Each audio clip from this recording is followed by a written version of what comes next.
Huh?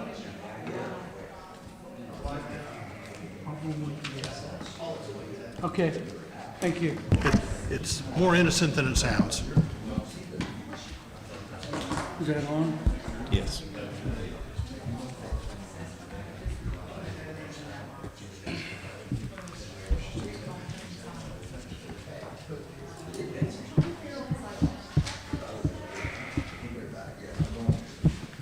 No tablet for us today? Oh, it's over there. Oh, Wally's got the tablet. Yeah. All right. Give it another minute. Blue button. I'll make sure he does. I got it. Jack or I won't get it.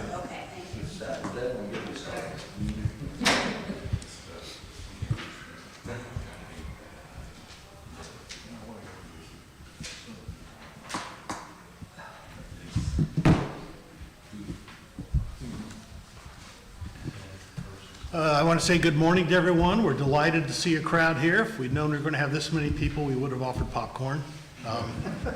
We are scheduled to start at 10 o'clock, so we will be obedient to what we informed the public. We'll wait just a few more seconds till we hit 10 o'clock, and we'll officially get the meeting rolling. And I've got 3 clocks now, say it's 10 o'clock, so you got that thing running? I got it running. All right. We're ready. Good morning, everyone. We will call to order this meeting of the Lawrence County Redevelopment Commission. Today is November 13th. It's 10 a.m. We're in the Lawrence County Courthouse. We have an agenda that's been provided. Seeing that there's a crowd in the room that I believe is here primarily for item number 6, information about infrastructure needs, we will offer to accommodate your schedules, and we will move that up to the 3rd item on the agenda, okay? All right, so our agenda will be call to order, approval of minutes, and then information about the Mitchell development, and then the rest of the agenda as presented. So, I'll make a motion to approve the minutes as presented. all right, Jack Kenworthy has made a motion on the minutes. Is there a second to the motion? Second. I'll go with Rex. Rex has a second, so we've got a motion and a second. Any further conversation or comments? Hearing none, we'll call for a vote. All those in favor of the motion signify by saying aye. Aye. Opposed, like sign. Abstention, like sign. The motion passes 5-0. So we will now go to our new item number 3, information about infrastructure needs for potential new Mitchell development.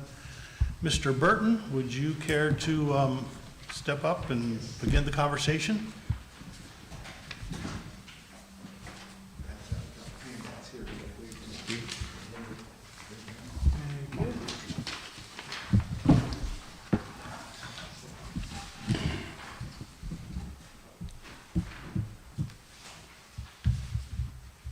It's just a quick heads up.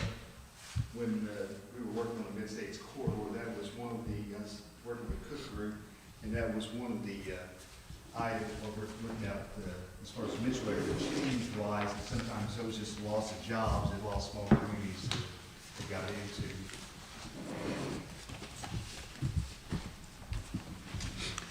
I would like to remind everybody, and I think most of you know, but this is a live telecast as per Indiana statute, so we will ask all speakers to please come to the microphone when they speak. And passed out, just a quick heads up, as you look through there, first of all, there's a picture of a hotel. What was really the first thing in Mitchell we're working on right now, and we spend a lot of time on, Dave and I have, and several people, Dave Gordon, and very helpful. That's the first thing is, we've been talking choice hotels and Wyndham hotels. We've done a feasibility study, which I included a copy of that in the packet in here, because that's the first thing we figured out is, when you talk to these different hotel chains, is the first thing you have to do is go out and spend $5,000 to $10,000 to do a feasibility study to verify is the market area even, is the demand there. So that's the first step we did. That came back very positive. And what's included in there is just an executive summary. Because it's unbelievable, these feasibility studies, you guys may have seen some of these before. This study's like 250 pages long. It's got more information in there, but that's just in the executive summary as far as that goes there. So that's one key thing provided to get their attention is say, yes, it is feasible as far as that goes there. A couple other things I put in there, one was, also the information on the project itself. What we're asking for is infrastructure. And where the property's at, some of you are probably familiar with the Mitchell, just north of railroad tracks. The next IU Health, that's a former Carpenter property. There was a staging area before school was built. And that's where it's at. We've got about 80 plus or minus acres there on what's called what we refer to as the upper left. That's where hotel lies, that's where we're targeting that area there, and that's probably gonna be 2 acres in there. Hope that happens. The hotel site itself, is what they're telling me, is probably 89 rooms possible. And again, Dan Wood has been very helpful with this, because the hotel wise, what I've learned in this is a 50 or 60 room hotel can't make any money, there's not enough volume in it. So that's the justification, is to get more rooms in there, so that's gonna help out in Mitchell. Also, the other thing, what's changed in Mitchell somewhat, when we look back is 10 years ago, what wasn't there, what's there now. You know, maybe familiar, J.J. Eubanks and Jamie have got the EVP training center there. They just had it as a Disney cruise and so on and so forth for our travel agency. That is actually, your first week of training, I think ended up 90 people. Problem is they were stretched out from Bloomington to French Lick trying to find rooms. So there's definitely need there as far as that goes there. And a couple other things. One is Todd Texas here from Mitchell Community Schools. As far as what the school facilities, if anybody's noticed over there, totally revamped. AstroTurf fields, the center over there as far as what I call a hybrid building almost, as far as that goes. They're going to be holding a lot of tournaments, and larger tournaments hopefully coming. Again, the problem is there's no rooms in Mitchell. They're very limited as far as that goes there. So those are some things. Heidelberg also, that's changed the landscape there also. In Orleans also, there's White Castle and the furniture plant over there as far as that goes there. That's probably, that furniture plant's probably 500 people. So again, there's a lot of in the area, there's a demand for a hotel as far as that goes. So that's just kind of a quick heads up. I did go through what we put in the information was, as far as infrastructure, there needs to be water and sewer, needs to be a roadway, and also gas lines. So that's what's kind of broken down in 3 different segments there.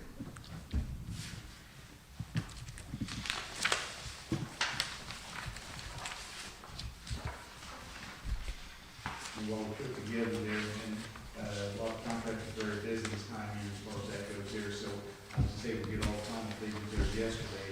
And this shows kind of a site plan in there also, where we're talking about the number of lots that may be in there. On that same track, there's a lower area, about 2 to 3 acres along T-Bird Drive.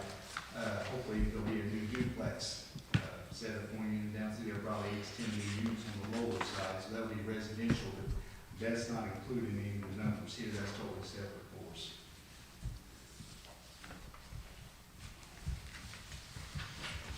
Let's see if there's anything else that might be helpful. Again, hotel-wise, we're going to have to talk with Wyndham and Choice Hotels. So we're hoping to that point again, but again, very competitive landscape, because again, they're always looking for communities the size of Bedford, Elise, Jasper, Seymour. You have an interstate, you have a stoplight, hard corner, you have got to count 25,000 people, and all these different things. Mitchell does not have that, but it's got a lot of uniqueness. One of the big things, Springville State Park, they're all 750,000 people a year, maybe 800,000 people.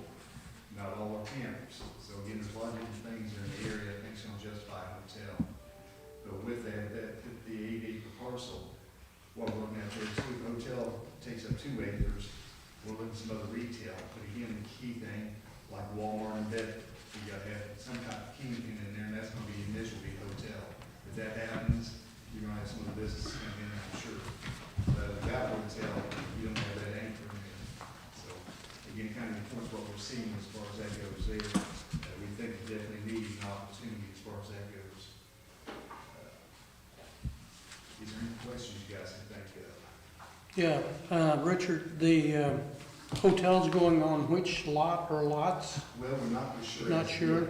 That's kind of up in the air. There are 2 road cuts off of State Road 37 See that? there.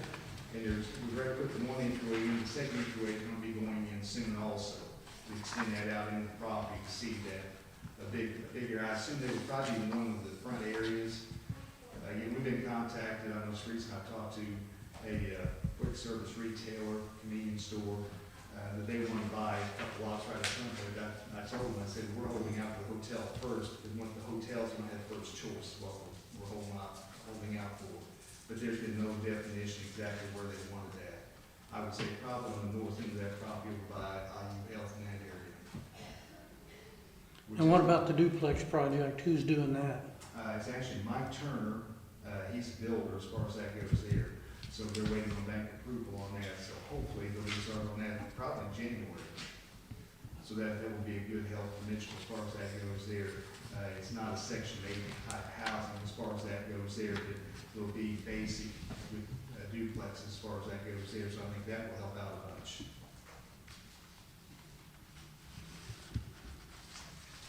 So did you have a request in mind for us? Yes. A dollar amount? That's what it, and the total dollar amount is $602,000. That includes that's just the roadway, the basic roadway in there, water, sewer, and also the gas line as far as that goes there. That's the total amount while we're looking. Doesn't include all the field work, because we'll spend easily that and more on the field work, the other balancing work going in there as far as that goes. What do you estimate your site prep in addition to these costs? The biggest thing will be the fill that we Yeah. put in there, and the grading work as far as that goes there. That's what this is, just the basic infrastructure. And that's where the site plan there, there's a lot of yellow in there, but I tried to put in there kind of a proposed roadway in there coming off the highway and also extending over by H&R Block. And they over T-Road Drive. So that's what we're hoping. Besides the hotel, we have 2 acres with the other, we're hoping to land probably 3 or 4, possibly 5 businesses on top of that. So do you have a dollar amount on the site prep? Not as of yet. We're still waiting on that on action wise as far as some of the other material, where to get that at. We've been talking to limestone quarries here and there as far as that goes, and also Mitchell Press Stone on that to see what's a good packable material to put in there, because as you look at the north side of the lot next to IU Health, there's a pretty big deep ravine in there as far as that goes there, so that's gonna take quite a few dollars to fill that in. You said the 602,000, that's for the roadway, the water, and the sewer? Right, all three components. And the natural gas.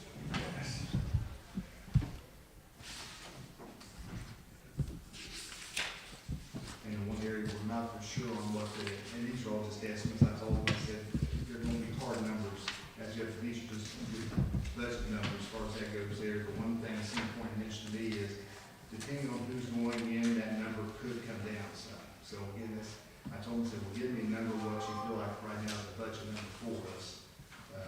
Duke Energy, we already talked to them, we're good on that because they got service right along the highway itself, so we're good with that utility also. Richard, do you have any estimated timelines on this? We'd like to start like as soon as possible. And the key is with people like Flynn and Sons, their downtime or slower period is winter time when the asphalt plants close. So that's the reason we're trying to get started in some form or fashion as soon as possible. So we're looking probably sometime December, January to restart the initial phase of it as far as that goes. Because again, to try to get a hotel involved in that, some of these things I know we've got to get started on to get them interested, because again, we've got to do a good selling point as far as that goes there to get a 90-room hotel in Mitchell. They've got to be able to see something and see what's going on. Also, the city of Mitchell has been very helpful, Don Odell, on the tax abatements. We're working on that. So again, we're trying to put together a incentive package to put together to proceed people too. But we're hoping to start as soon as possible. None of this work's been gotten bid though yet. I'm sorry. You've not got any bids on this? No, not on the other work as far as that goes there, but I just know from a trucking standpoint how many loads, and that's what we're going back now, trying to get the number of loads it's gonna take to fill in the balance of that property as far as that goes there. So those are just some budget numbers we're trying to put together. And also what might be helpful on the top tanks is either they mentioned community schools, some of the things they're doing, and maybe open for some point in time discussion on some of the plans that they've got is really a lot of exciting things, because if nobody's seen the facilities over there, I asked the question, I said, what other 2A school, how does this compare facility-wise with other 2A schools? He said, and the new athletic director told me, he said, there is none. that's the reason the state is coming to us when the whole host tournaments here and different things. So again, there's a lot of good things getting ready to happen, but in the past, it wasn't available.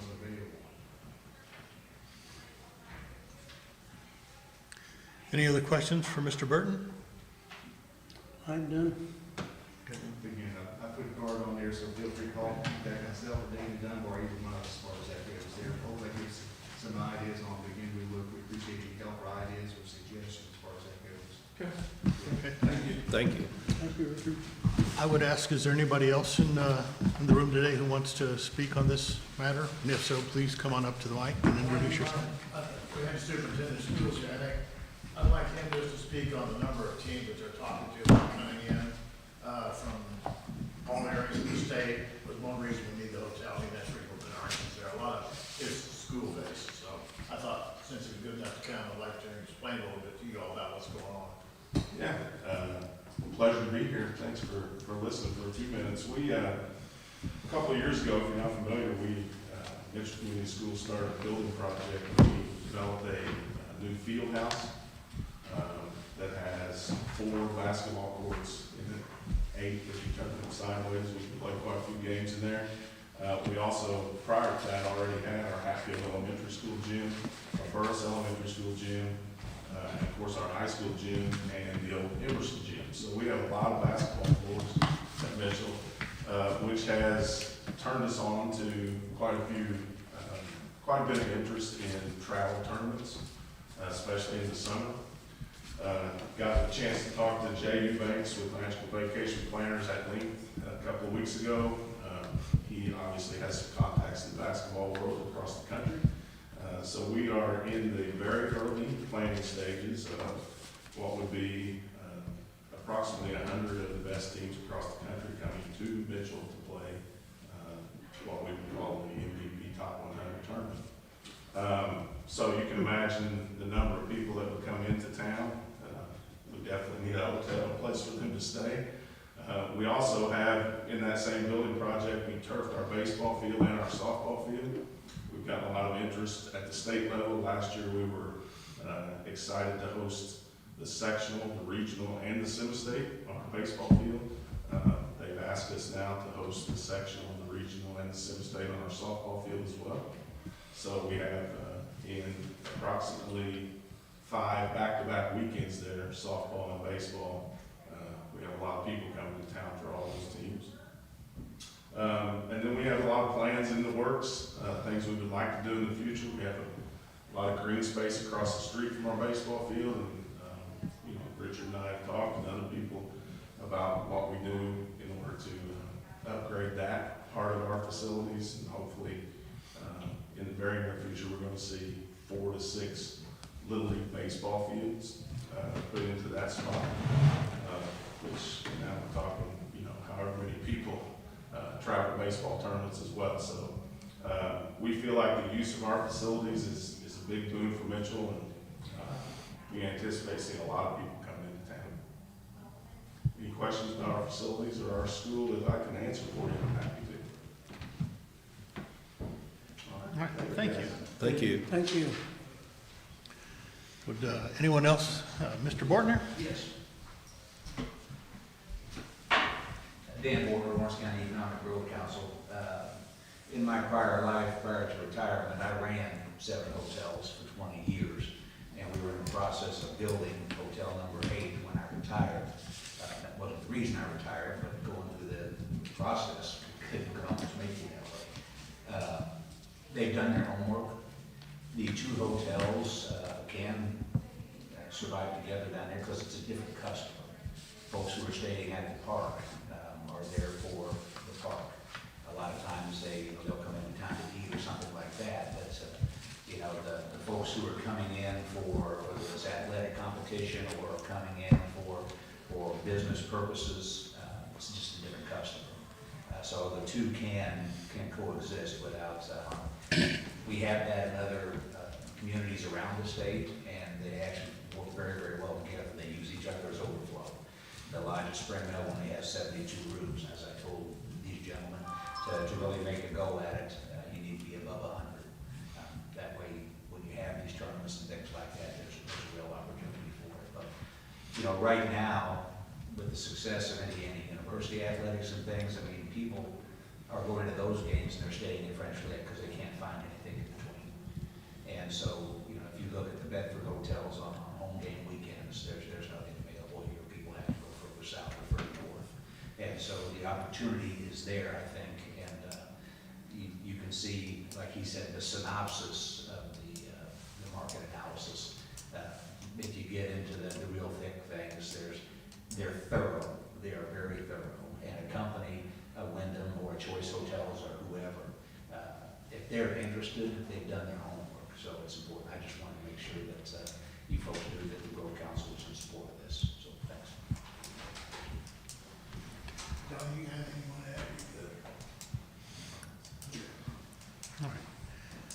to add? I can tell you from being on the tourism board that every time we have any kind of a main function in Lawrence County, we have to send people to Bloomington, to Jasper, to Salem, anywhere to find rooms. We have that issue. Anybody that has a question about it should look at the innkeeper's tax that is controlled within this. The last 4 months, just this year, and all we've had is the Persimmon Festival to speak of, but it's been the best that they've had in years, several years. What tourism's doing is attracting people. They use a really big circle that they use the internet on, and they attach that to every one of the motels. Tanya is always looking for a block of room somewhere for something. So, in my opinion, a motel's a good idea. Whether or not we can afford it is yet to be determined, but yeah. Is there anyone else in the audience who wants to speak? All right, any further comments from members of the Redevelopment Commission? Mr. Burton and I had a conversation earlier today a little bit talking about this, so I'd had a little bit of a heads up on this. As the Redevelopment Commission, our revenue source is, for the most part, it is TIF district revenues that we receive. And our TIF district right now is the Heidelberg plant. So it is a big investment. It has the promise of providing a significant revenue stream for us in the future. That plant, though, was given the typical 10-year kind of tax abatement when it began construction, tax abatement on both real property and personal property equipment. And so that tax abatement is in place now. It's starting to roll off, so year by year, we're going to see an increase in revenue.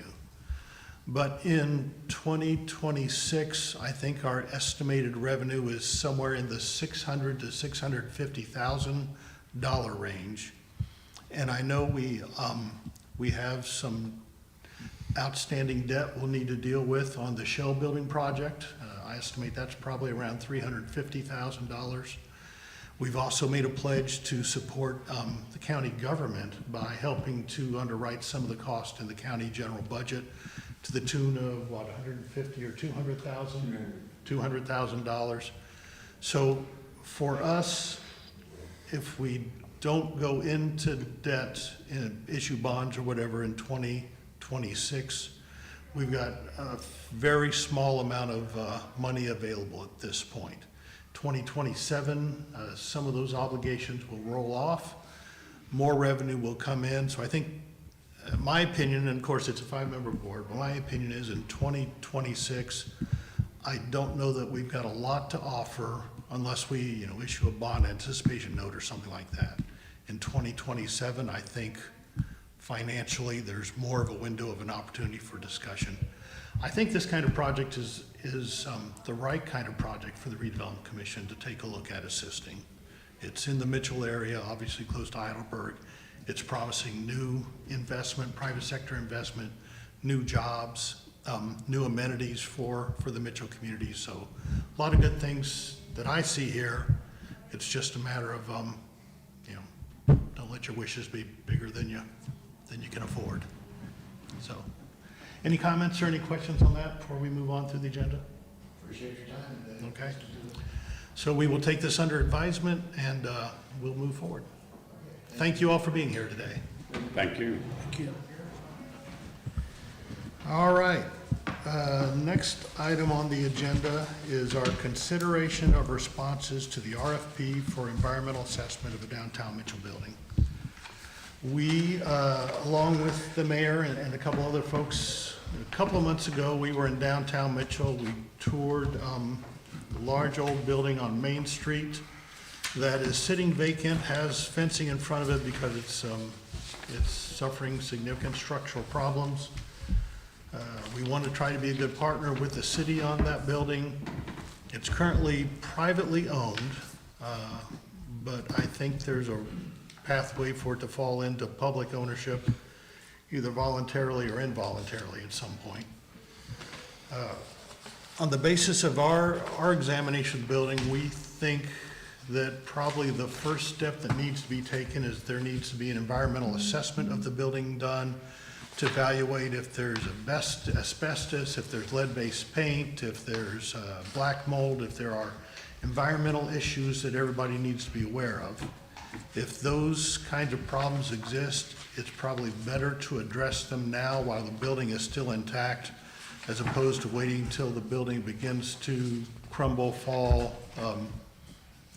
cave in, and then those environmental factors get spread more widely, and it becomes a much more expensive process to try to mitigate those. So we sent out a request for proposals to a number of consultants who provide those kind of environmental assessment services. I think we had 5 or 6 companies that looked at the RFP. They responded to the auditor's office, requested more information, which was handed out to them, so they had the full sense of what we were looking for. Ultimately, though, only one company submitted a response. That is Environmental Management Consultants of Evansville, and they provided us with this proposal for professional environmental services. So this was distributed to members of the Redevelopment Commission just pretty recently. I've glanced through it briefly.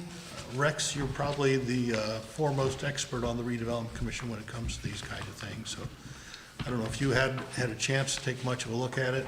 I've just very briefly got a chance to look through it, and it appears that all of our requests were met with the proposal that was sent.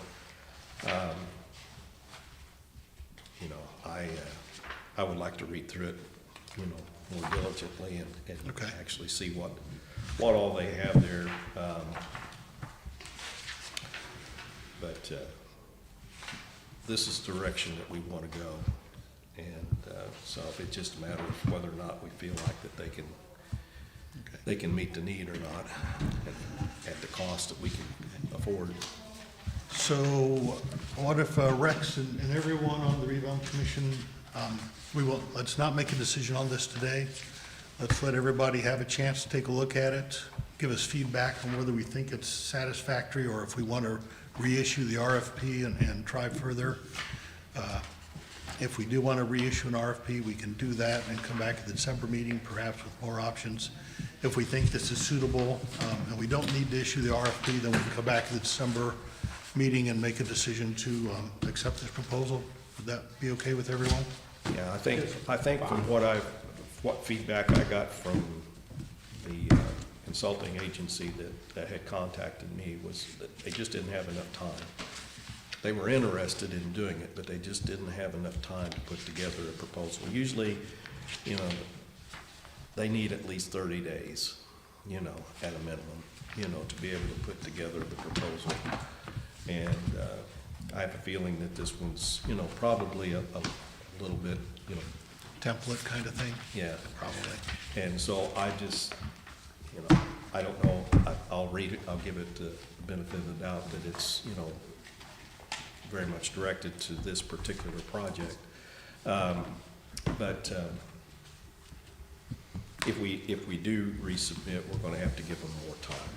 Okay. You know. The problem is this is a project that doesn't have a lot of time, and that's why we were trying to push it and In this case, we just didn't provide them with enough time to be able to actually give us a good proposal. I think we'd get more responses if we redid it, but I mentioned this to Jeff. I don't think you forwarded anything about the phase 1 thing that No, I didn't. I got the question from one of the consultants regarding doing phase 1 on this project, and I tried to explain to him that, that we really didn't feel that we needed a phase 1 at this particular time. Usually a phase 1 is the primary thing that you're going to do first on a project, and what a phase 1 is just a historical background of the property. So they go back and they do all the historical research on the property to see what was there over a period of years, what's been, if there has been any reports of any kind of contamination on the property. They look all that up. They put it together in a report, and they give it to whoever is interested in the site. If you're planning on selling the site, it's definitely something that you want to do because you get some liability insurance on that through CERCLA, through the state, and that's an important thing for whoever's going to be purchasing that site because that alleviates them from any liability if something else comes up later on that wasn't found. So it just shows that due diligence was done in trying to find out what was there. In this case, we're not purchasing the site. We're not looking to purchase the site. The city's not looking to purchase the site or to actually take control of the site. We're just wanting to find out at this point what's there in the building and see if it's isolated enough that we can afford to get it removed and get it removed as quickly as possible. So then we can go ahead and look forward into trying to stabilize the building, save as much of it as possible. We've talked about 3 different options, I believe, trying to save half of the building, trying to save at least the facade of the building and then putting some kind of green space in behind, or if that's not feasible, then just to remove everything and turn it into green space. So that's kind of our options. Right now, we feel like the back half of that building is probably not salvageable.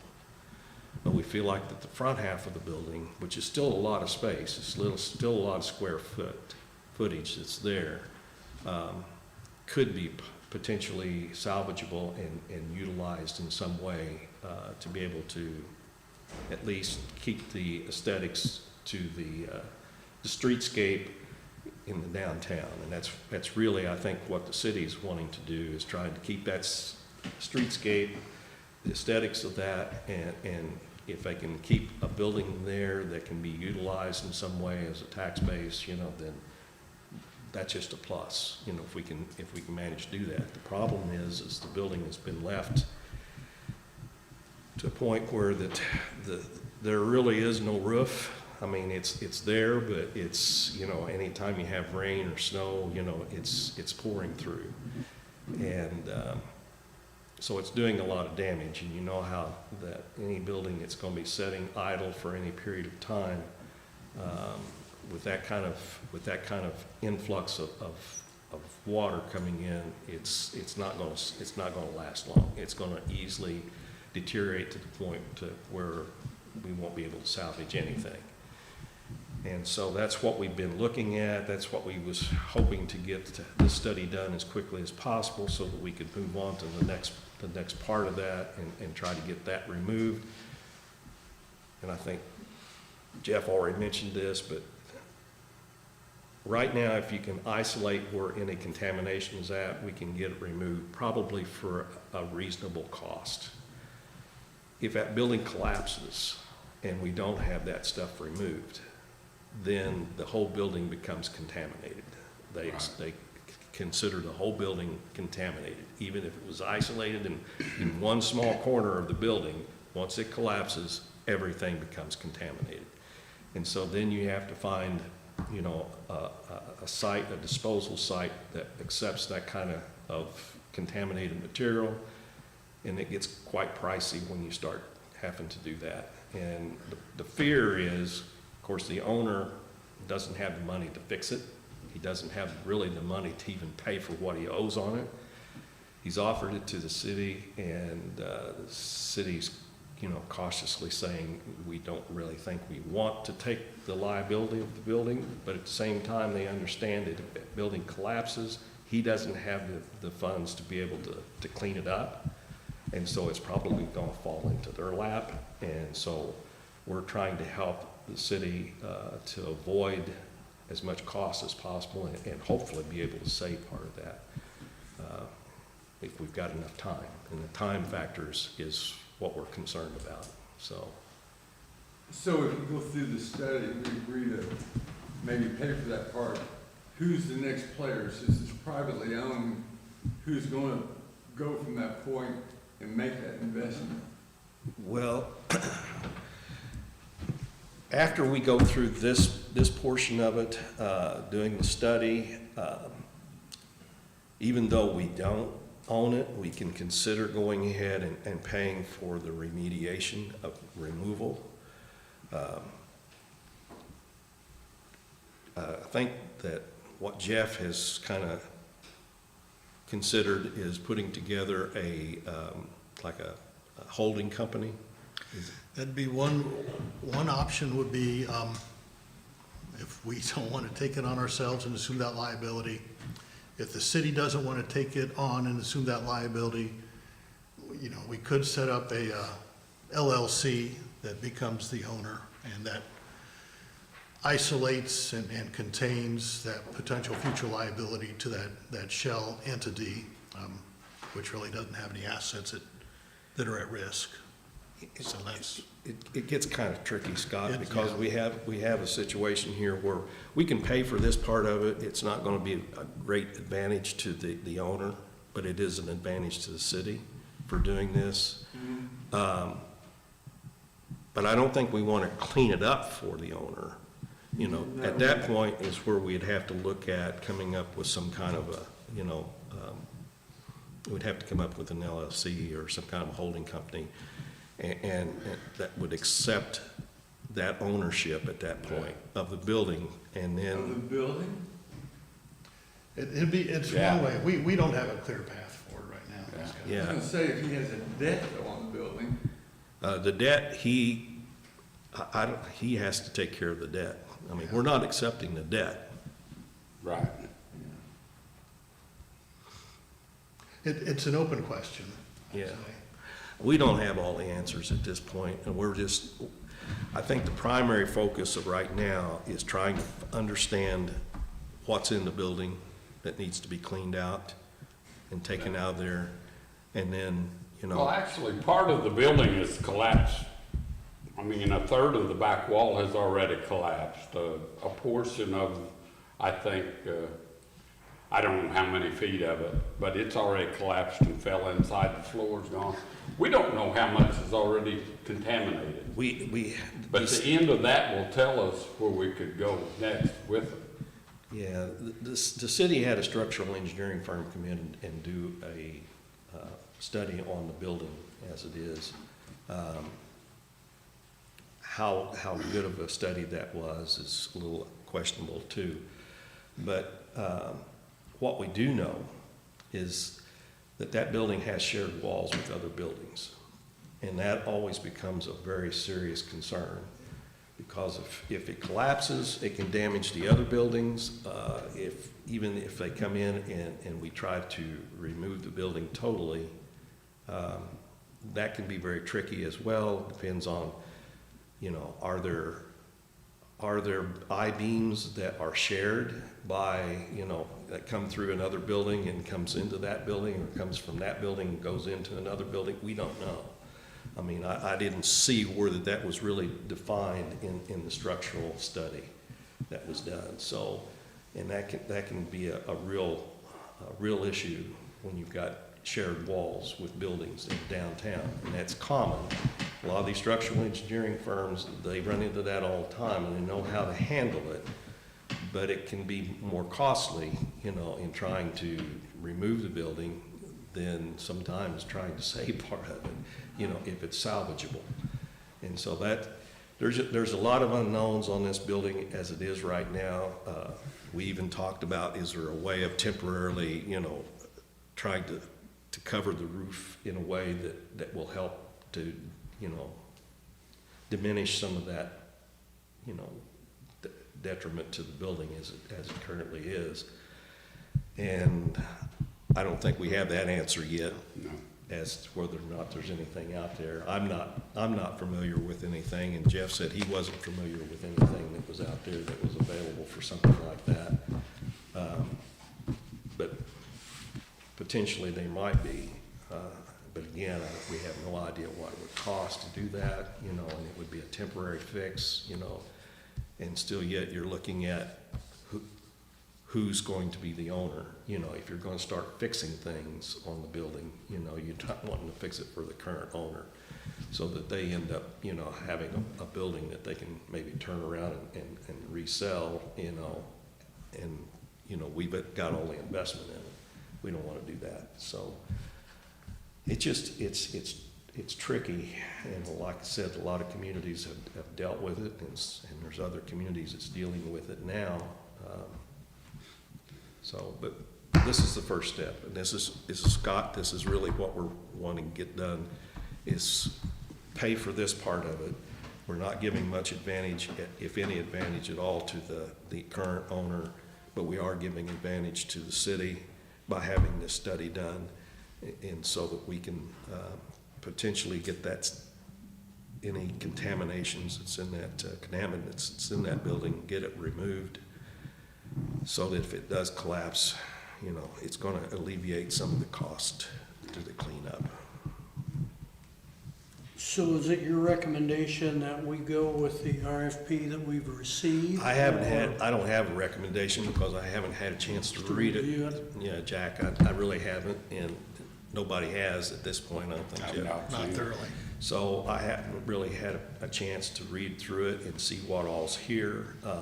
If I read through it, and I think, you know, I may have a recommendation, but, you know. So, given more time, do we need to go back and contact some of these others and say, hey, the timeline's been? Well, I think the problem is we've already provided this, you know, out until we determine whether or not we want to accept this one.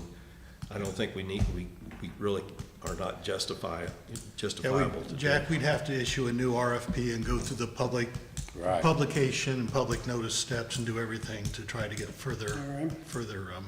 But submissions. at first, we need to either, you know, go through this and accept or not accept, you know, Yeah. before we do that, because it would be unfair to this company. So the best outcome would be that we look through it, we think it's satisfactory, we can come back at our next meeting and approve a contract with this firm.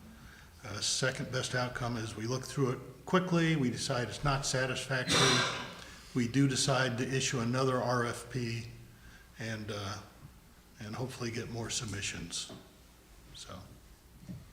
So we will, is there a motion to put this on the table for next meeting? I'll make a motion. All right. Second. Okay, Rex made the motion and Scott seconded it to table this RFP response for now until the next meeting. Any further comments? Although, if not, all those in favor of the motion signify by saying aye. Aye. Opposed, like sign. Abstentions, like sign. The motion passes 5-0. I'm going to exercise my chairman's prerogative, and Chris will go to the Shell Building update next, since you're here. And then we can follow that up with some things regarding the Shell Building. Good morning.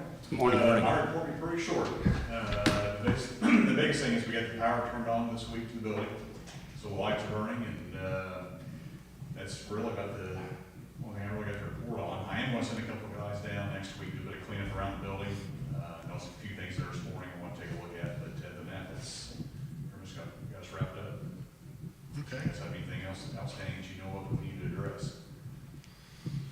I don't know, I've not been back in it and looked to see, especially when it's raining. That was my, I'm sure you've addressed it. Yes. Yeah. So I would add to that, give an update that, we had a client that had been looking at the building, expressing great interest in it. That client has indicated they think they've got another option, and so they are not currently going to pursue acquisition of the building. However, they have indicated they are going to have a supplier to them who they think is a good candidate to move into the building. I would say that the timeline for a supplier to the original tenant is probably a few months behind when the original tenant would have taken ownership of the building. So the building still does stand vacant, not likely to be acquired from us in the next few months. We will continue to work with Dan so that that building can be submitted for any and all requests for proposals that come through in case we find another buyer for it. And we will just have to seek clarity from the potential supplier and what their time frame is. We are going to hit a point in the spring where we have to decide, we have to take some action to acquire the building ourselves, which means issuing a bond, or have another seller take it before that time. So sometime in February to March timeframe, we'll have to have a hard decision made on whether to issue bonds and move forward. So, Chris? Thank you, Chris. That's what we got. Thank you. Thanks, Chris. All right. Next, we will, and I'm sorry to move around the agenda so much, we will go back to item number 4, which is the proposed RDC budget for 2026. Michelle handed out some information about this. She presented us with the TIF's annual spending plan for 2025, as well as a proposal. Doesn't have to be this way, but just a quick proposal I put together for the TIF annual spending plan in 2026.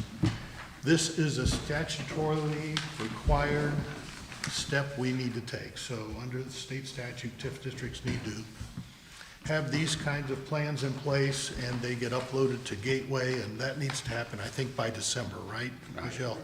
So that's why we need to take this on our agenda today. We are not obligated to follow this precisely the way it's laid out. We have the flexibility to take other steps as needed over the course of the year, but it is something that we put in paper that is meant to be representative of where we think we're going. Baker Tilly had indicated, so the top line on this is debt service. You can see in 2025, that was $315,000. Baker Tilly gave us an estimate of $360,000 of debt service payments that we are likely to make in 2026. Again, that is all related to the Shell building at this point.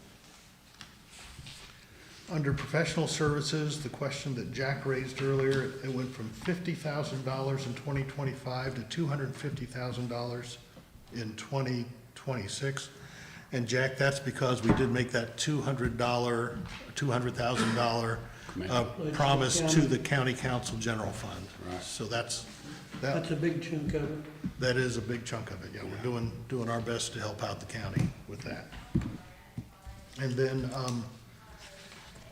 grants contribution, we had 25,000 plugged in there last year, and I just kept the same amount, and so that could cover things like this study we're talking about for the building in Mitchell.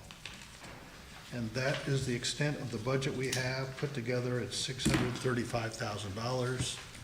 Again, as I said, our estimated revenue next year is in the $600,000 to $650,000 range, so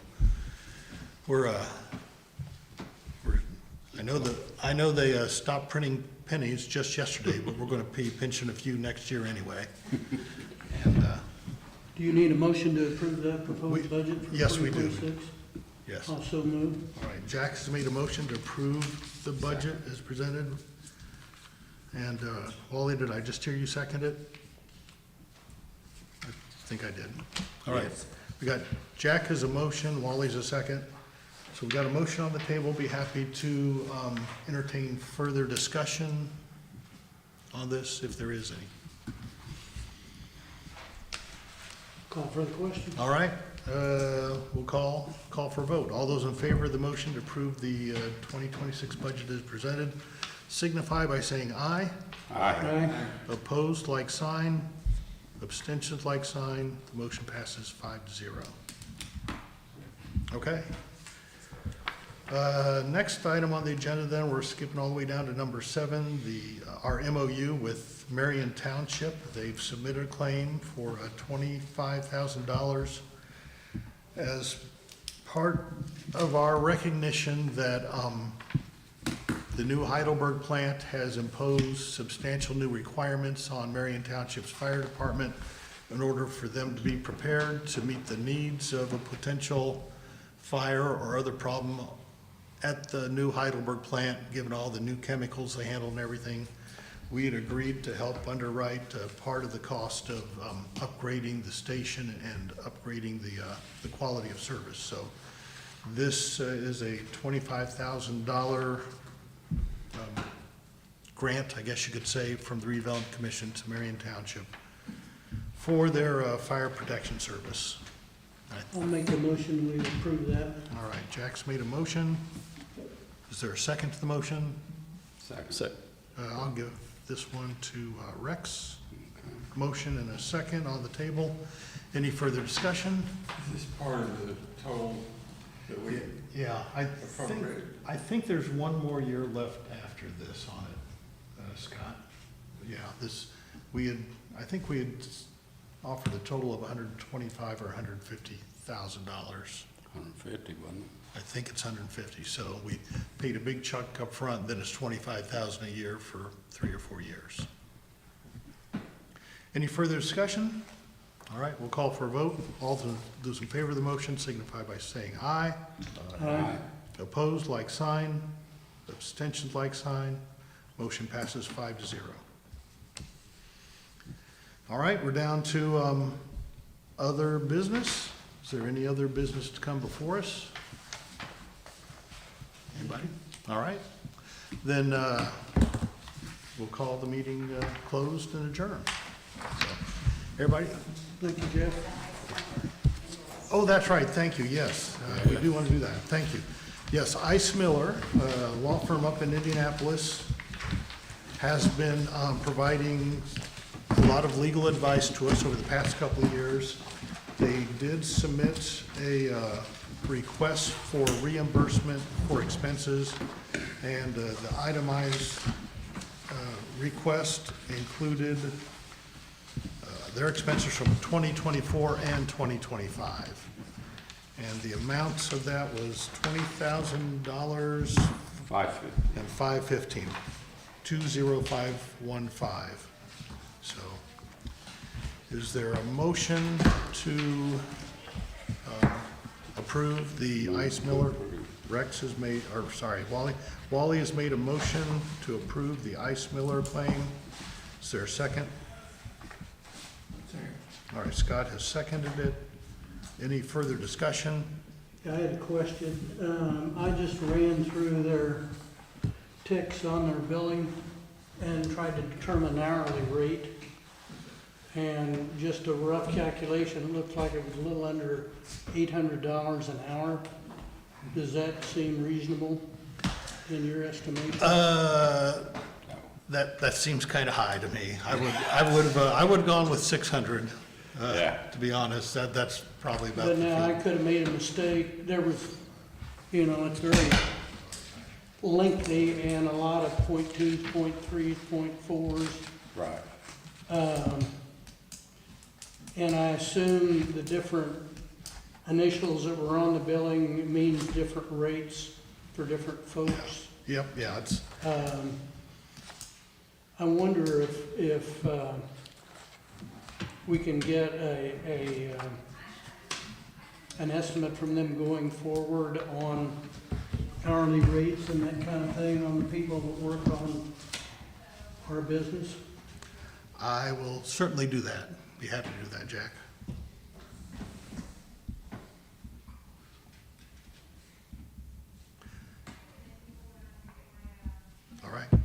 Good question. We'll take care of that. Then I'll call for the question. All right. All those in favor of the motion signify by saying aye. Aye. Opposed, like sign. Abstentions, like sign. Motion passes 5-0. Michelle, thanks for reminding me of that one. All right. Any further issues to come before us? All right. Well, appreciate having a good crowd here. Thank you all for your engagement, and we will call this meeting adjourned.